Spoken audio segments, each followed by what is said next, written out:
اعوذ باللہ من الشیطان الرجیم بسم اللہ الرحمن الرحیم۔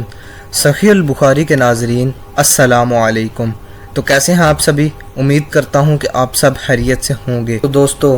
آپ میں زیادہ تر لوگ انٹرنیٹ تو یوز کرتے ہی ہوں گے،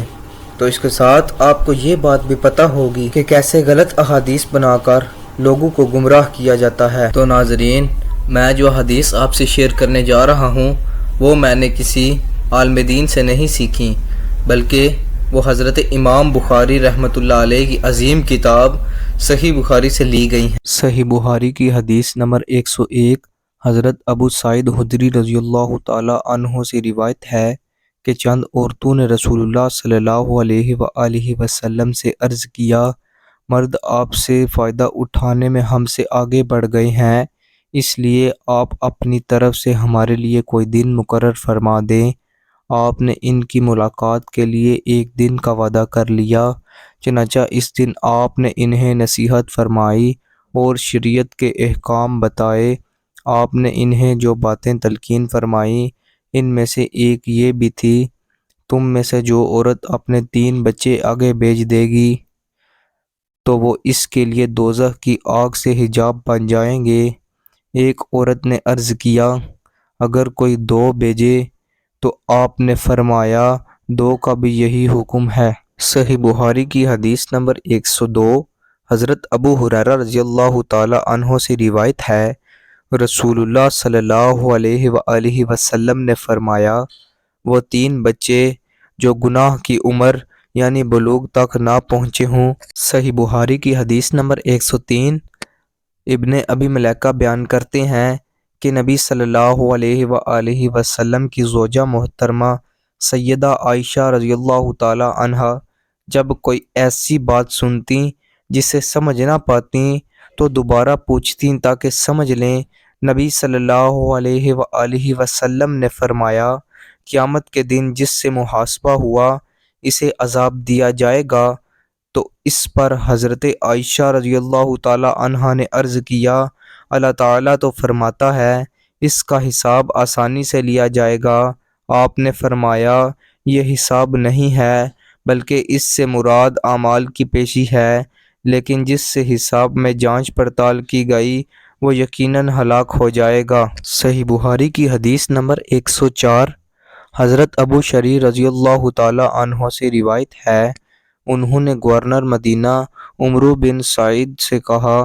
جب کہ وہ مکے کی طرف فوج بھیج رہا تھا، امیر گورنر صاحب، مجھے اجازت دے کہ میں تجھے وہ حدیث سناؤں جو نبی صلی اللہ علیہ وآلہ وسلم نے فتح مکہ کے دوسرے دن بیان فرمائی تھی، جسے میرے کانوں نے سنا،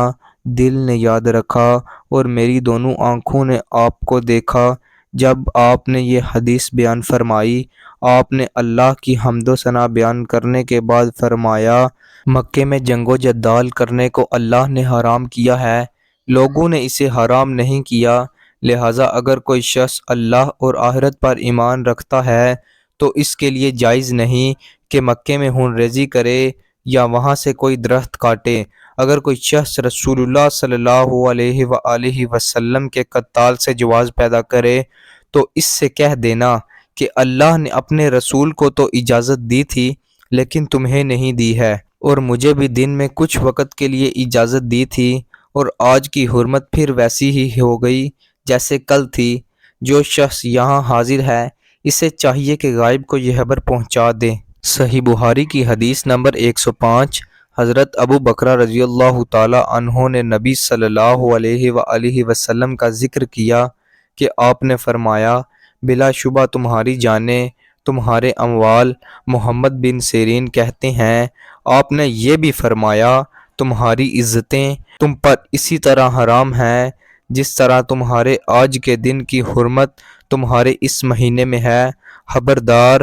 حاضر غائب تک یہ خبر پہنچا دے۔ محمد بن سیرین فرماتے ہیں، رسول اللہ صلی اللہ علیہ وآلہ وسلم نے سچ فرمایا، ایسا ہی ہوا، آگاہ رہو۔ جواب دو، کیا میں نے فریضہ تبلیغ ادا کر دیا؟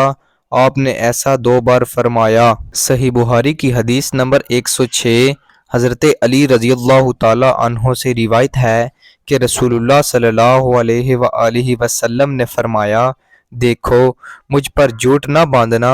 کیونکہ جو شخص مجھ پر جھوٹ باندھے گا وہ یقیناً دوزخ میں جائے گا۔ صحیح بخاری کی حدیث نمبر 107 حضرت عبداللہ بن زبیر رضی اللہ تعالی عنہ سے روایت ہے،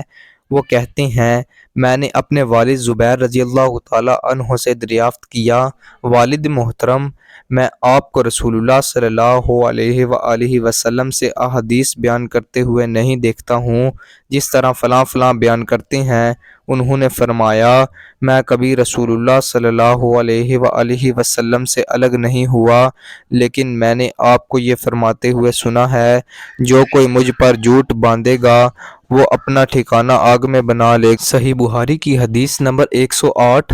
حضرت انس رضی اللہ تعالی عنہ سے روایت ہے، انہوں نے فرمایا، مجھے زیادہ حدیثیں بیان کرنے سے یہ بات روکتی ہے کہ نبی صلی اللہ علیہ وآلہ وسلم کا ارشاد گرامی ہے، جو شخص مجھ پر جان بوجھ کر جھوٹ بولے گا وہ اپنا ٹھکانہ جہنم میں بنا لے۔ صحیح بخاری کی حدیث نمبر 109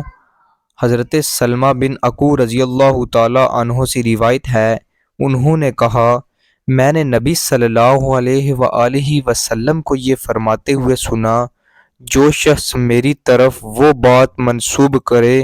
جو میں نے نہیں کہی وہ اپنا ٹھکانہ آگ میں بنا لے۔ صحیح بخاری کی حدیث نمبر 110 حضرت ابو ہریرہ رضی اللہ تعالی عنہ سے روایت ہے، نبی صلی اللہ علیہ وآلہ وسلم نے فرمایا، میرے نام محمد اور احمد پر نام رکھو، مگر میری کنیت ابو قاسم پر کنیت نہ رکھو، اور یقین کرو جس نے مجھے حواب میں دیکھا اس نے یقیناً مجھ ہی کو دیکھا، کیونکہ شیطان میری صورت میں نہیں آ سکتا، اور جو دانستہ مجھ پر جھوٹ باندھے وہ اپنا ٹھکانہ جہنم میں بنا لے۔ تو دوستو، امید کرتا ہوں کہ آپ نے ان احادیث سے بہت زیادہ فائدہ اور علم حاصل کیا ہوگا، اور اگر آپ ان مزید احادیث سے فائدہ اور علم حاصل کرنا چاہتے ہیں تو ہمارے چینل صحیح البخاری کو سبسکرائب کیجئے اور بیل آئیکن کو کلک کیجئے تاکہ ہر ویڈیو کی نوٹیفیکیشن آپ تک آسانی سے پہنچ سکیں۔